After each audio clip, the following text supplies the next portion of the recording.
This is She Creates Business, a podcast for wedding pros.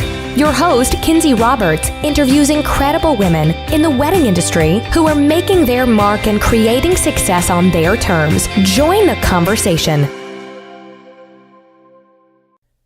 Well, hello there, and welcome to episode 99 of She Creates Business, a podcast for wedding pros. This is your host, Kinsey Roberts. Hello, thanks so much for being here today. I really appreciate you listening. We are on episode 99. Can you believe that? So Thursday, well, whatever day you're listening to this, as I record it, it's Tuesday. And so on Thursday, we will be at episode 100, which I'm so excited about and feels like a great milestone. I know I say that a lot about any milestone. I feel like I said that back on episode 10. I was like, this is just such a great milestone. Anyway, I still feel the same way. So welcome. Thanks for listening. If you're new here, head back to the 98 episodes in the archive and give a binge listen. Why not, right? Thanks, Netflix, for inventing that.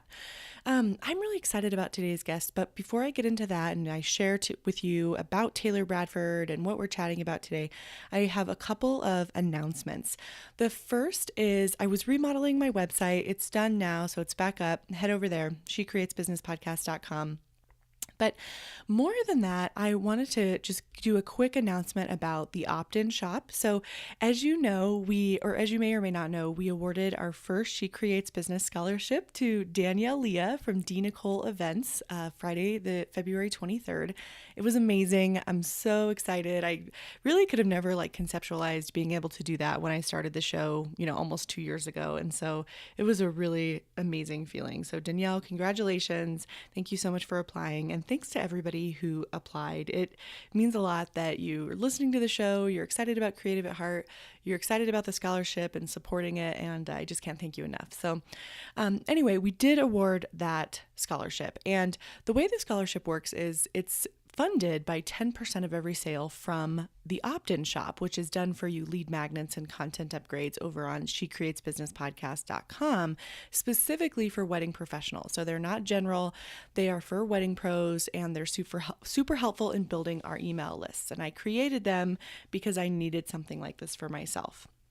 And I've had the shop open now for just over 4 months. So it's been a solid, just over a quarter of sales and kind of seeing what's working and what's not working and how it's funding the scholarship and everything, right? So all of those details, what's helpful to people, what's not helpful to people. And I'm making a couple of updates. So the first thing to know is that if you already purchased the bundle, so not individual products, but if you purchased the bundle, you will get access to these updates automatically. I've decided to do that, so you don't need to do anything. I'm going to take all of those emails from each color purchase on my spreadsheet and send you an email to make sure you have the correct Dropbox link so that you can have access to all of these updates. But anyway, so what I've decided to do is get rid of the individual products and only sell the bundle. When I looked at the sales report, I have sold maybe a handful of individual products and everyone else has purchased the bundle. And the bundle is every single opt-in in the shop, which is 1, 2, 3, 4, 5, 6, 7. It's 7 individual opt-ins, but the gratitude journal and the weekly planning page actually have 2 styles. So there's actually 9 opt-ins, and a lot of them can be broken up and used for even more than that. So what I did was bundle those together and sell them for a really great rate. It's just over 30% off if you were to purchase them separately. But anyway, so I decided to add the bundle. But what I was kind of seeing is, at least for me, if I was purchasing that, I was like, these are great, but it would be awesome if I had, number one, if they were fillable. So a lot of people like to use things like this on their mobile device. And so it'd be awesome if they were fillable and I could fill them out when I was at my vendor meetings, or if I was waiting in a doctor's office or whatever, on my mobile device, whether that be my iPhone or a tablet, an iPad, whatever. And then the other thing I was thinking was it'd be awesome if there were marketing graphics that were included in the bundle. And so what I've done is actually added those 2 things. So not only do you get access to all of the lead magnets that I've created, but you also get marketing graphics, they are iPad marketing graphics for each opt-in, but they also come now fillable. So you get the printable PDF and you get the fillable PDF that somebody could actually use on their mobile device or on their desktop, whatever, it doesn't matter. And that's all included in the bundle. The other thing that is included in the bundle is lifetime access. So this wasn't a thing before, but one of the things that's included now is lifetime access to any new digital lead magnet that I add to the opt-in shop. So when you purchase the bundle, you get the 8 done for you lead magnets. They come in printable and fillable PDF versions. There are marketing mockups to help you add them to your website immediately and start marketing them to your clients and couples. And then you also get lifetime access to anything I add in the future, because you get access to a Dropbox link that gives you all of these products. So if you just save the Dropbox link, that's where I'll update everything as I start to add new stuff. So all of that being said, I've decided to delete the individual products and I'm only going to sell the bundle. And because I've added these 3 awesome updates, which I think are amazing, I'm biased, obviously, but the price is going up from $75 to $147. So again, let it sink in. Lifetime access, anything I ever add as a lead magnet, you get access to. So the price is going up to $147. But before I do that, I'm going to give you a chance to purchase at the $75 rate. You get all of those new additions in your Dropbox folder, and then of course lifetime access. So I'm not going to raise the price until March 10th. It's February 27th as I first record this. So on March 10th, I'm raising the price to $147. But between now and then, you can get the new bundle and all of the new inclusions for $75. And remember, if you've already purchased the bundle, you don't need to do anything. If you've only purchased individual products and you want access to the bundle and all of these new inclusions, you'll need to purchase the bundle. But keep that in mind. It still comes in 5 colors. I'm adding more colors down the road here in a little bit now that I can kind of see what people are purchasing, what kind of color requests that I have after, doing this for about 4 months. And anyway, yeah, so if you are kind of like, ooh, I don't really know if a lead magnet is for me, or I don't really know if I would use it or how I would use it in my business, go to the blog and go to shecreatesbusinesspodcast.com/blog/content upgrades. There's actually 60 ideas for lead magnets in that blog post. And I also, I kind of do some details on each idea. And if you're not sure if you want to pay for some yet, I would really encourage you to create some for free using canva.com, and start marketing them to your audience and start having them opt in just to see if it's worth it and if it's going to work.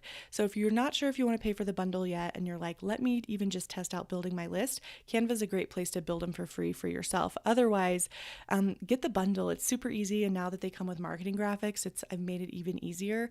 And the reality is if you book one wedding from one opt-in, you have more than tripled your investment in the bundle. So March 10th, price goes up to $147. Bundle with all the new inclusions is only $75 right now. So head over to the site, grab your bundle in the color of your brand, and let's start building our email list together. What do you say? Cool. Okay, let's talk about Taylor Bradford. She's my guest today. And I am so glad we touched base. I was actually telling her, and I think I mentioned it at the beginning of this episode when her and I start talking, that it's funny that I actually remember her when she first started her first blog, because I've been, interested in online business and blogging since about 2010. And I remember her as Pink Heels, Pink Truck, which we kind of get into at the beginning. But Taylor Bradford is the owner and creative mind behind Sugar Creek Vintage Rentals, an eclectic vintage and specialty rental and design company based in the Dallas-Fort Worth, Texas area. She's also the host of the Boss Girl Creative podcast and community. Her podcast teaches the nitty-gritty of blogging, business, and being a creative entrepreneur. Taylor has a passion for design and style, hunting for new treasures to add to her vastly growing collection, building custom pieces for her clients, and teaching creatives how to grow their online businesses. You can find her at sugarcreekvintagerentals.com and bossgirlcreative.com, which is also the name of her podcast, Boss Girl Creative. I am a committed listener. I love her show, and I would love for you guys to connect with her.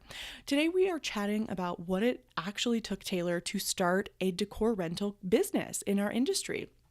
Some of the questions, whenever I think of somebody who owns a decor rental business, I'm always like, how did you even get started? Like, how did you find inventory in the beginning? Like, how do you source inventory now? How do you even price your pieces? Like, how do you know you're making a profit? And Taylor like dives into all of these specifics. She tells us how she even runs her rental website, like what it looks like on the back end, the pieces that she started with, like how she does custom pieces, and then how she actually like prices her rentals for profit. So she knows how many times she needs to rent this piece to turn a profit on whatever she invested in it and whatever she paid for. Taylor, if you're listening, I can't thank you enough for how open and honest and real you were during this interview. You just like laid it out on the table and like gave us a major peek behind the curtain, and you were not afraid to just be such a giver with your information. I really, really appreciate that. It's one of the things I love the most about this podcast. So you guys are going to really enjoy this interview, and don't forget to head over to either bossgirlcreative.com or sugarcreekvintagerentals.com, then touch base with Taylor. She's amazing. So without further ado, let's go to the show. Taylor Bradford, welcome to the show. Thank you, Kinsey. I'm so excited to be here. You know how excited I am to have you here. Guys, we were just talking offline. I was thinking in my head, like, I need to hit record, because I was telling Taylor, I was kind of fangirling a little bit, because you guys know I used to work for a blog called The Dating Divas back in 2013, I think, or 14. And so I was telling her, like, I feel like I know you from online when you had a different blog. And so anyway, we kind of both reminisced about that. So it's such a pleasure to have you here. It just feels like everything is coming full circle, and it's just hilarious and just crazy to think we're both landed in the wedding industry. I know, that is so wild. Yes. Well, let's start. So as you know, I read your professional bio there at the top of the show. I gave everyone the lowdown, so they kind of have an idea of what we're talking about today. We are, of course, right in the middle of the venue rental, or the rental business series. And so they get it. You own a rental company, but tell us just a little bit about yourself. And let's start at Pink Heels, Pink Truck, and then how you kind of transition to Boss Girl Creative, and then kind of just take us up to Sugar Creek, and we'll just jump right off of that. Yeah, so I actually have been a blogger since 2008 is when I started my very first blog into the world of just being online. I had no clue what I was doing. I had stumbled on the Pioneer Woman's blog and was just like enamored by that medium. Mm-hmm. And I binge read through her entire back catalog and was like, wow, we could be best friends if we met in real life. And right. I just felt like, wow, I really know her. And it was so inspirational that you could be like that online and have your own space and get to do the things that you wanted to do. And so I started a blog back then. I didn't have a clue what I was doing. So it was kind of sporadic, but I really launched in 2011 with a blog called Goings On in Texas. And I was not talking about anything related to things happening in Texas. I didn't have a clue that your name was supposed to mean something. And so it was kind of a lifestyle blog. I was blogging about anything and everything. I actually was living in a hotel 3 weeks at a time for my day job, and was bored out of my mind, and I needed a creative outlet. And so I was blogging about crafts and recipes and who knows what else. But I was infatuated by learning all the things related to blogging and running a blog and the nitty-gritty of blogging. And I started a series on that blog called #BloggingEducation. And I started teaching everything that I was learning about blogging. And then cue forward, I got to over 40 lessons in that series and decided to launch a podcast, which is where Boss Girl Creative came from. And kind of in between that, of those 40 lessons, I rebranded into Pink Heels, Pink Truck. That was 2013. Pink Heels, Pink Truck, a lifestyle blog. I continued 5 days a week blogging about beauty and fashion and crafts and recipes and cocktails, and continued that series. And then learned about the medium of podcast and was like, wow, I could get into these people's ears and I could really teach them how to blog and use their social media to grow their online businesses. And so I launched Boss Girl Creative in July of 2015. And as of our chat right now, I am at 137 episodes, and I teach every Wednesday. I teach you something else relating to the nitty-gritty of blogging and business. And over time, so how in the world did I get into the wedding industry? I had a friend that I did her baby shower and her first baby shower, and I went way over the top with it. I mean, there's probably, I don't even want to know how much money I spent to put on this event, but I went way over the top, found some really cool pieces to bring in. And then later down the road, we did some more baby showers together. And one day we were like, we should really start a business with what we have. And we kind of like cataloged everything we had. And we had like 300 items between the two of us. And it was like, shut up. We have 300 items we could rent. And I mean, and I'm talking about vintage things. I'm not talking about things we found at Hobby Lobby and Michael's. We legit had 300 items between the two of us. What? And I grew up in a family. My mother and my dad loved antiques. We were going to auctions all the time. My dad even became an auctioneer, and my mom had an antique booth, and we had antiques in our home. And like, I loved antiques. That's why I had a lot already. And so we launched a business in, oh my gosh, I've been in business 3.5 years now with the vintage rentals. So yeah, Sugar Creek has been like this thing that I've just kind of like created out of a love for finding antiques, hunting for antiques and vintage pieces, and just having that love like built in from like just my parents. I relate to that so much. My mom and my grandma are the same. They do like glass and antique shows here in Colorado. My grandma has like a huge collection of milk glass and depression glass and just beautiful, beautiful pieces. And I'm thinking of like my mom's old Hoosier cabinet right now. Like I'm like, oh my gosh, Taylor would love this. Yeah. I relate to that so much. I cannot believe you had 300 pieces between the two of you. So like so you have all the pieces. What kind of pieces were those? Like, were they big pieces, or was it furniture? Did you have to get into furniture? Was it mostly dishware? What did that really look like? So most of it was what I would consider small decor. Okay. There were some larger pieces, but we really didn't have like much furniture at that time. And I can remember going to some antique stores in a small town in Texas and discovering my first actual vintage furniture piece, which was a sofa. And I had to have it. I spent way too much on it. I had to have it because of its history. Like, and that's probably that is one thing you don't need to get attached to your pieces, because you will just like spend way too much money. But I had to have this piece because it was built in the late 1800s, like specifically around 1884 to 1885. And it was pristine. And she was just calling my name. So I spent way too much money on her and had to haul her all the way back home.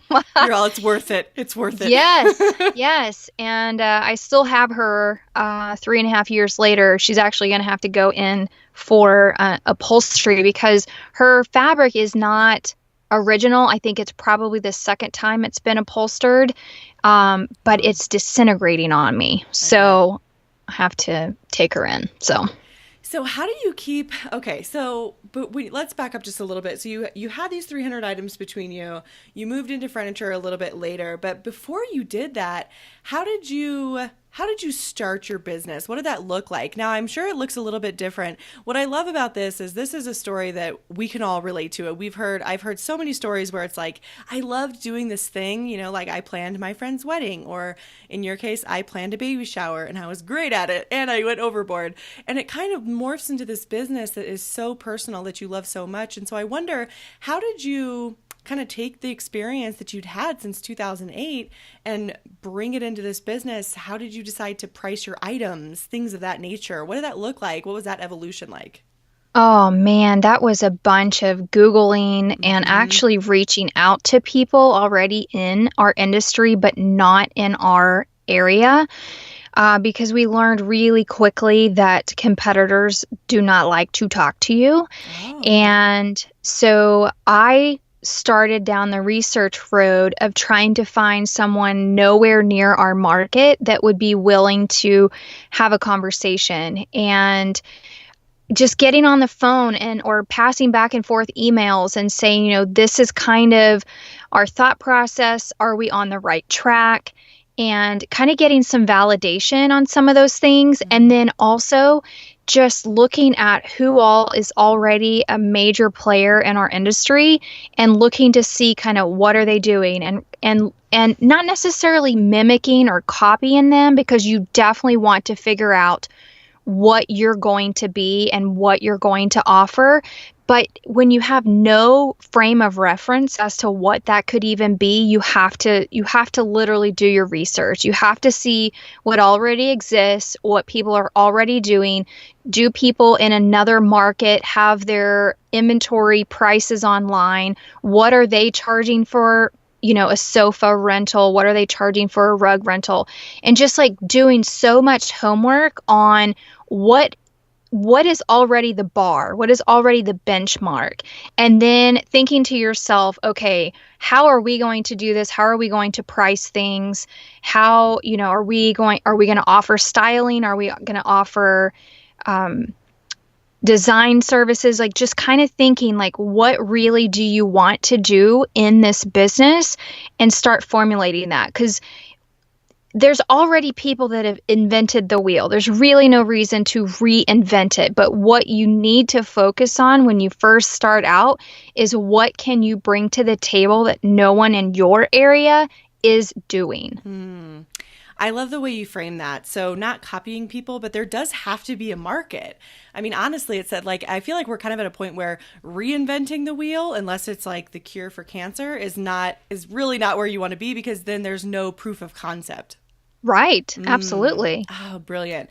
So once you had, that's so interesting that you're like Google. I feel like Google is an MBA for all of us, it's where you learn everything. And once you've done that, how far did you have to reach out of your, I guess, market? I want to say, how far did you have to reach out to kind of get someone to help guide you, which I think it's great. And Texas is a heavy wedding market. They've got a lot of stuff going on there. Yes. Yeah. So how far did you have to kind of reach out to find someone who would say, okay, let me kind of guide you on this path? So, and to clarify, they didn't necessarily guide us. We just said, this is what we're doing. Mm-hmm. Did you do it this way, or would you tell us to do it differently? Awesome. Just to kind of like give us like, yes, you're totally on the right path. That's exactly what we did in the first 1 year, 2 years of business, just so that we could kind of validate what we had started to create. And I went to the East Coast.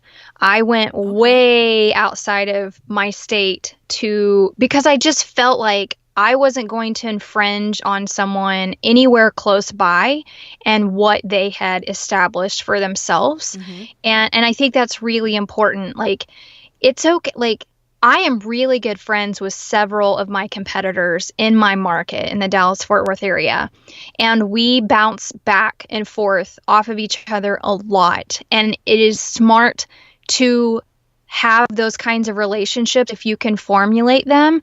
But at the end of the day, they're still my competitor, and I respect their businesses and they respect mine. But I've also figured out where I fit into our niche, and we're completely separate. Even though we're in the vintage rental category, we are completely separate with what we're doing.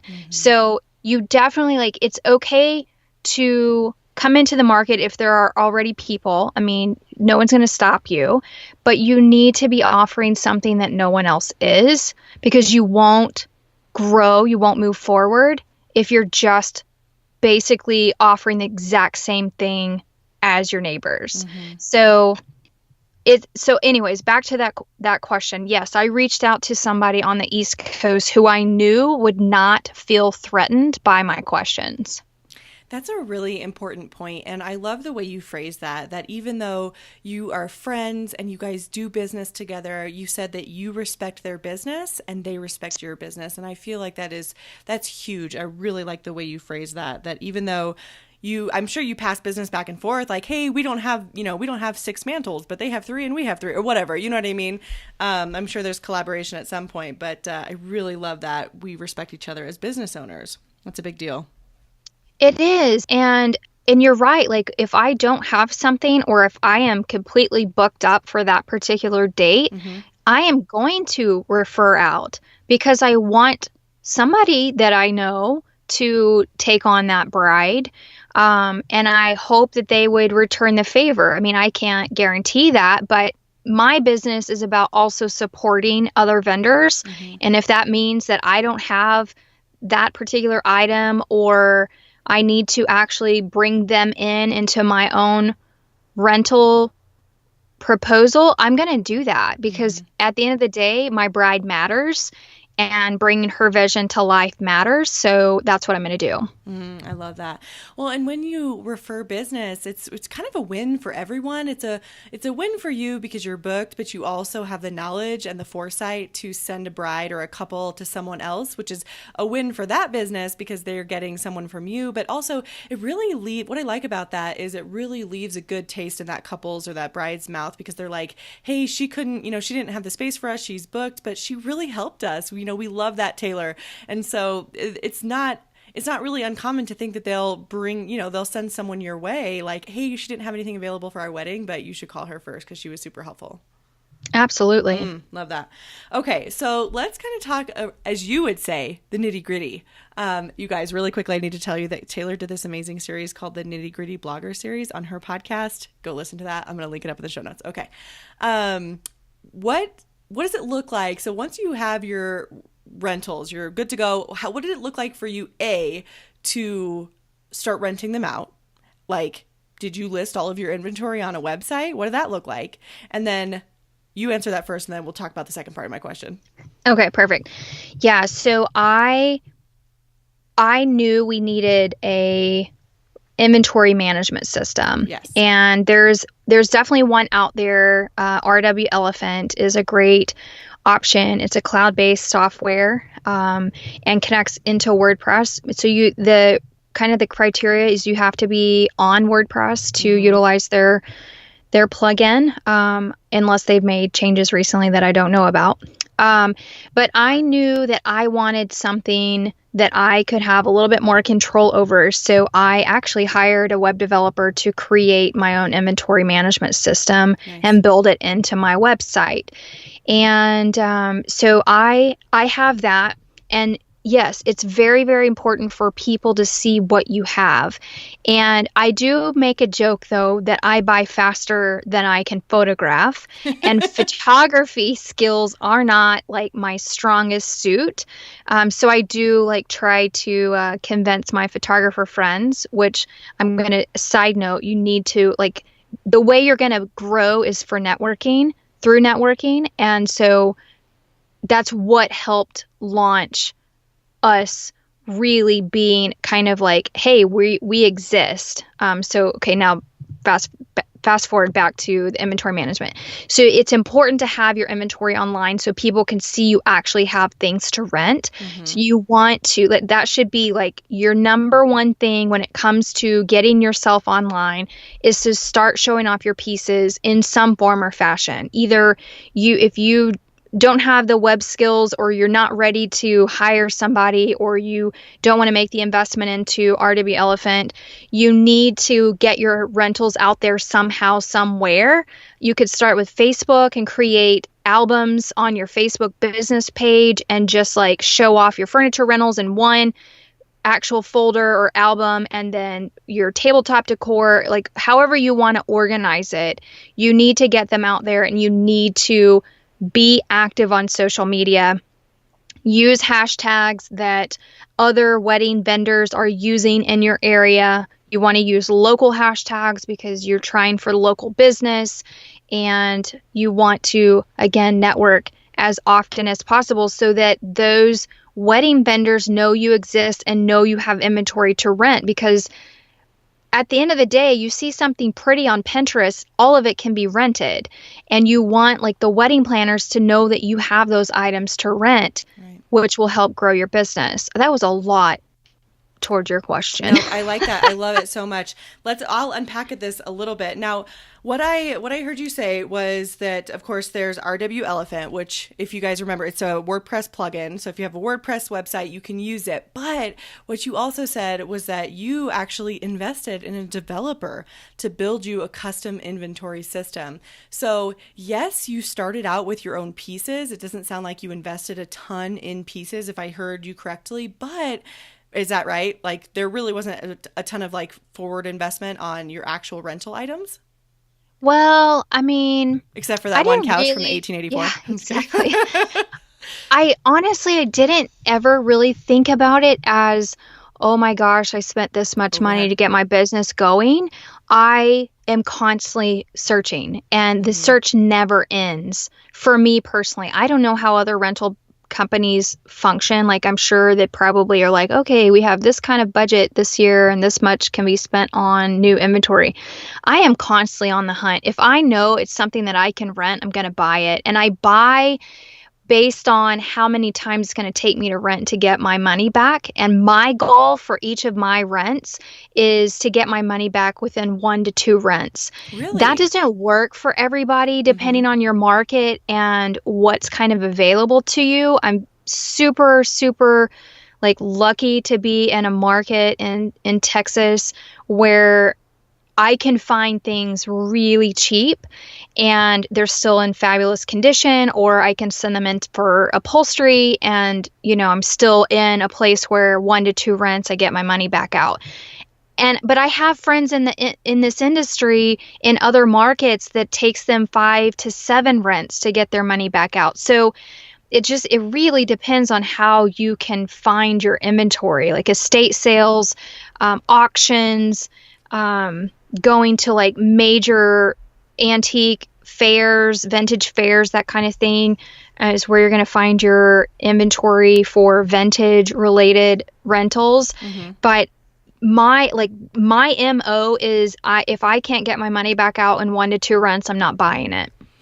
How did you come up with that number?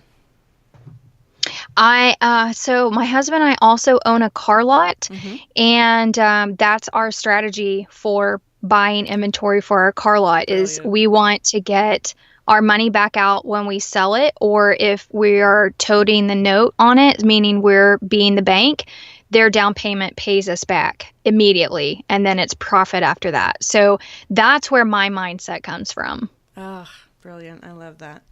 Well, and so you weren't afraid to invest in that custom inventory site because you're already an entrepreneur, as we've kind of established.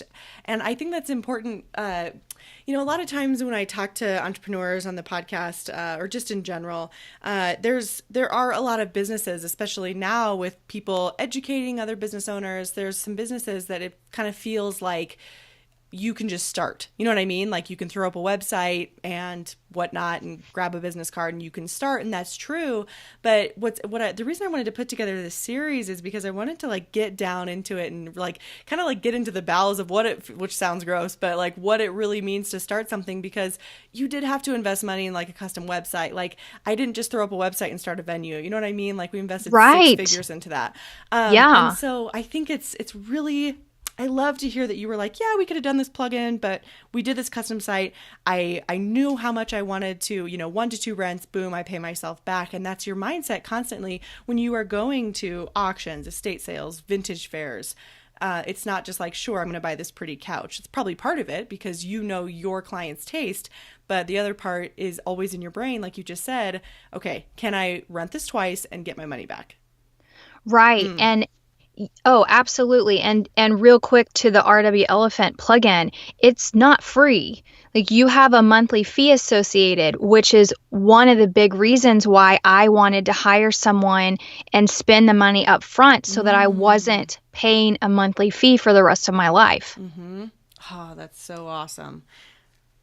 But if you're not, how much that is, I can look it up. It starts out at 60. The last time I looked, it was the base level was 60, and then it went up from there per month. And I don't remember how many inventory items that gets you. But I think the base level is 60. Yeah, it can. And I know a lot of friends that use it, so I'm not knocking it. I just knew that I wanted to just basically build something that it was a one-time cost. And then I don't have to worry about one of those ongoing expenses. I have monthly expenses that I have to, like, I have storage unit fees. Let's talk about, like, where do you house all of this stuff? Well, you have to either have your own warehouse. Where's all your stuff? You have to have a warehouse. Right now I'm in a storage facility, and in 2018 with the goal of actually building my own warehouse. But you have to have a place to store it, and that is monthly fees. And then you have your web hosting. Those are monthly fees. And if you subscribe to Too Bright Lights to be able to try, and if you're doing styled shoot collaborations with other wedding vendors, somebody needs to try to get those submitted into the different wedding publications. Well, there's a monthly fee if you're the one that holds the account. I mean, so I can tell you without a shadow of a doubt, the vintage rental and basically any wedding industry vendor, it's not something that you decide to do overnight. There are fees and costs associated, so it's definitely something you have to think about. We've kind of touched on this. This kind of brings me, I'm circling back to part 2 of my question that I talked about earlier. Now, you have alluded to this a couple of times, and there again, when we talked about styled shoots and Too Bright Lights and making friends with photographers. So how did you, and I feel like I know what you're going to say, but how did you, I guess, initially reach out to start those styled shoots? Because it's clear you knew from early on, like, hey, we need to get this in front of people, which is true because you have a physical product. So how did you begin the process of marketing and networking so that you could get your items in front of people and so that you could start those collaborations and those styled shoots? So the very first thing that kind of popped onto my radar and our radar at the time was the Big Fake Wedding. They were coming to Dallas, and for those that aren't familiar with the Big Fake Wedding, they legit host a wedding. And it's actually a vow renewal with a real married couple that are renewing their vows. And it's a chance for vendors to kind of put on, from start to finish, an actual wedding with guests that buy tickets. So engaged couples to buy tickets to actually see the vendors in action from start to finish.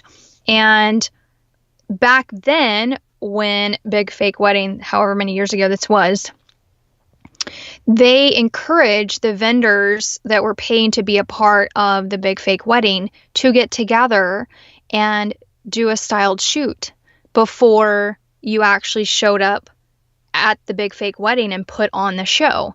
They kind of wanted you to have some relationship built before you got to the big show, if that makes sense. And so that's what we did. We put together, we contacted the other vendors that had signed up to be at that particular Big Fake Wedding and put on a styled shoot. And we were lucky because my business partner at the time had just gotten married not too many years prior and kind of had some connections when she had like her bridal shoots. And so she already knew some wedding vendors in our area, which is kind of how also we had kind of some stepping stones into the networking part of the wedding industry and like where we needed to get connected, what networking associations did we need to make sure we were at every single month or every single week or whatever.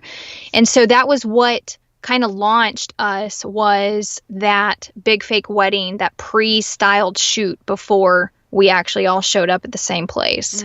I love that.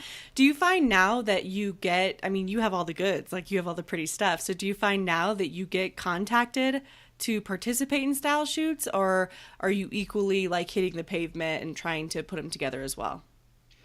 So I actually was having a conversation with one of my vendor friends who is also my competitor today about this. One thing that you will find in our industry, specifically the vintage rentals or even specialty rentals, is vendors love to utilize you and your services to make their shoots pretty. But what I'm finding is the return back from that, besides publication, which I appreciate because that's link backs, SEO, all of that. And that really plays to my nitty gritty brain. Mm-hmm. But we're being used. And Unpack it's not that a little bit. Tell me what you mean by that. Yeah, it's not fun. So we are there to help make your styled shoot pretty, but the return of you actually referring us business, paid business, is legitimately nil. Really? And so it makes you kind of sit back and say, okay, well, you just want to use me for my pretty things. You don't actually want your brides using me and paying for my pretty things. And I knew from the beginning that, I mean, our pieces are one of a kind. Like vintage pieces are truly one of a kind. I cannot go and duplicate them. Like I find one at an estate sale. It's not like I could go find 5 more of that exact same sofa. I mean, it's very rare. And these pieces have to be taken care of. And so in the beginning, you want the photographs of your pieces because you're getting photographers to get photographs of your pieces, but you're also getting wear and tear on your pieces as well by taking them all over the countryside to participate in the styled shoots. And so I have styled shoot policies. If it's not my design and my concept and I'm putting together the team of vendors and you want to utilize my things, you're going to pay basically a restocking fee for you to use. I want you to have some skin in the game to use my pieces because you're not going to guarantee me work when you are trying to work with a bride and putting together, their style board or whatever. So that's a frustration that I have currently in our industry is getting used to make things pretty, but not getting hired to make their bride's wedding days pretty. Right. There's no ROI really from that.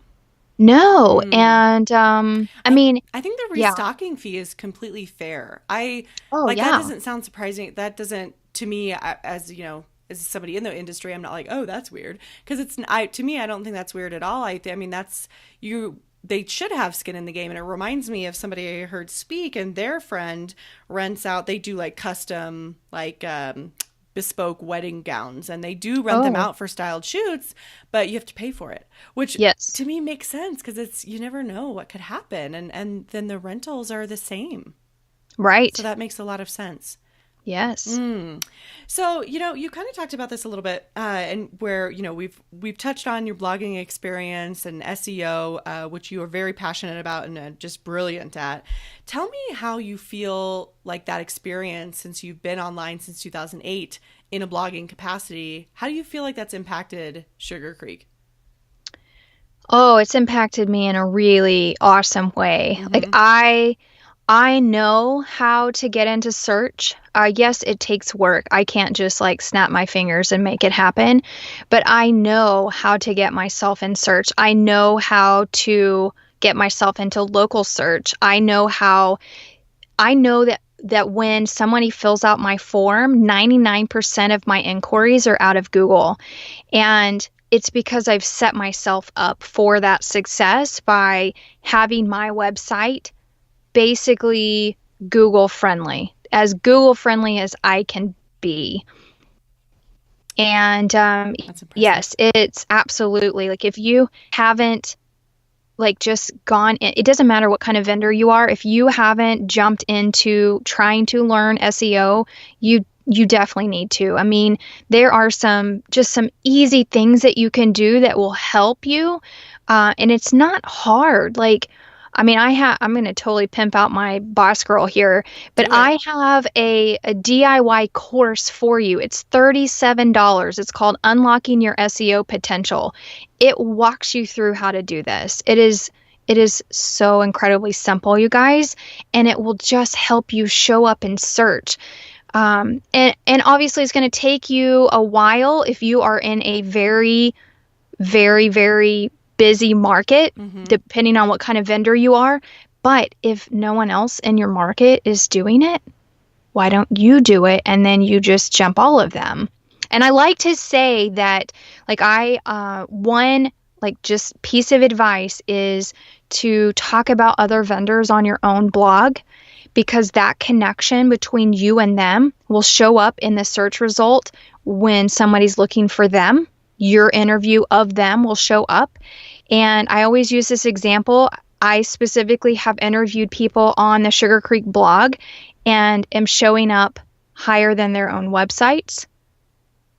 Brilliant. In Google search for them. So yeah, so utilize your connections, utilize the networking that you have to do in the wedding industry in order to stay relevant and stay in the front of people's minds. Get people on your blog, talk about the venues in your area, talk about the florists in your area. And when people are searching those florists and those venues, you're going to pop up. Well, and I feel like this is even more timely. I mean, it's always timely. I feel like it's interesting because SEO has really never gone out of style. It's definitely morphed and shifted, but it's kind of like email marketing. Like, it's always been there. And especially as we record this, it's going to air later, but as we record this, it's January 23rd. And Facebook just made their huge announcement that they are basically going to, de-rank business pages. Like, they're trying to get back to the basics is kind of what I'm taking it as. And they also own Instagram. So, like, their Instagram's not far behind, right? And so I think SEO is becoming, not that it was never important, but I think it's going to become even more important than it has been, I would say, since, 2012, when everyone was like social media, everything all day. Oh, yeah. And that's so funny because that's the podcast episode that just launched just before I jumped on the call with you is all about Facebook updates and, like, should you bail or should you not? What do you think? Tell us. I don't think you should bail. And I love one of my community members really hit the nail on the head.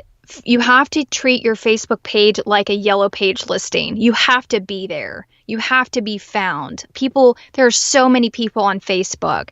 And yes, Facebook is getting back to what they've always been about. They've never been about us as business owners. They've never been about influencers. They've always been about connection between human beings and keeping in touch with your family and your friends and figuring out what's going on in your neighborhood. And yes, there's a business component, but they never expected us to manipulate their system the way that business owners and bloggers and influencers have basically taken over. Mm-hmm. And so they're weeding it all back out, but you shouldn't jump the bandwagon. Like, just don't jump. Keep it there. Just adjust your marketing strategies, but be there because you need to be there for discoverability. Be there for the yellow page listing, basically. I think that's funny how she says that. So right. I think there's validity in somebody seeing an active Facebook page. Oh, yeah. Even if there's no reviews on it, it's still, I feel like there's still an essence of social proof by having active social media handles that are relevant. Like, I don't have a Twitter handle for our venue, but I don't feel bad about that. You know what I mean? Like, my brides are not chilling on Twitter with all the journalists. So, right. And anyway, okay, I was about to say something else, but, you know what I'm saying? So I think that's completely accurate. There's a lot of validity in having it there, but I will be interested to see what people do who, I feel like there's always this kind of big shift, like 3, 4, 5 years ago. There was huge bloggers, and you can attest to this. You've been in that community more than I have, but there was bloggers who were just, they exploded their business page to like 600,000 followers or fans or whatever they're called these days on Facebook, or 1 million even, especially like mom blogs and food blogs and all of that. And they're just tanked, like it tanked affiliate income. And so I feel like this is the next kind of wave of updates that we'll see really impacted over on Facebook. Absolutely. And even in the nitty gritty series that I did and interviewing these major heavy players in the blogging world and hearing them talk about strategies that used to work that completely took a huge chunk out of their bottom line, their revenues every single month. And as someone that's constantly teaching about you need to be growing your email list, don't give up on your blog content, there's reasons for that because you can control those things. You cannot control a social media platform. You cannot control when they decide to make an algorithm change, but you can control the content that's on your website and your email list. I love that. I'm gonna write that down so I don't forget. I'm doing a video series too, and this isn't video, but I'm personally interested. Will you incorporate video in 2018 into Sugar Creek at all? I think so. You think so? Kind of, yeah. What my plan is, and it may be 2019. It just depends on how the cards lay for 2018. Yeah. So, like I mentioned, I am working towards being able to build my own warehouse, and our car lot actual business is up for sale, and fingers crossed I have somebody looking tomorrow. Wow. And if this happens tomorrow, then I have 180 days to find land because I want to do the 1031 exchange to not get hit with capital gains tax. Yes. Thank you. And so that will fast forward my warehouse building really, really quickly. And in my warehouse, I will have a woodworking area, a welding area. Because my husband and I love power tools, and I love building custom pieces for my inventory. And I want more of that, but I want the space to do that in. So it will not only house all of my inventory, but it will also give me a chance to really get really creative. And so, yes, so that is where video is going to come in for Sugar Creek. I would really like to launch a YouTube channel of me and my husband and just the rental business and the building of things and the hunting of the inventory. I think that could be really fun. Him and I are really funny together. And so I think that will be so if it's not 2018, it's literally, I'm just like, how are the cards going to fall? Yes. So yes to video. I think, as a business owner, you need, in order to swim through the sea of noise, because there's so much in the wedding industries and just vendors popping up left and right. And how do you set yourself apart? You need to set yourself apart by your blog, by video, by a podcast, by some kind of audio component if it's not a podcast. You need to set yourself apart and really get your customers and your followers and your fans involved in your brand. And that's what's going to help you grow.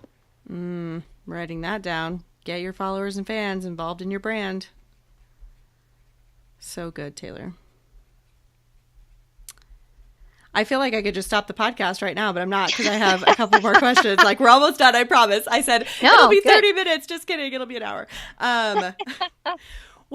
So video, we'll see how the chips fall there.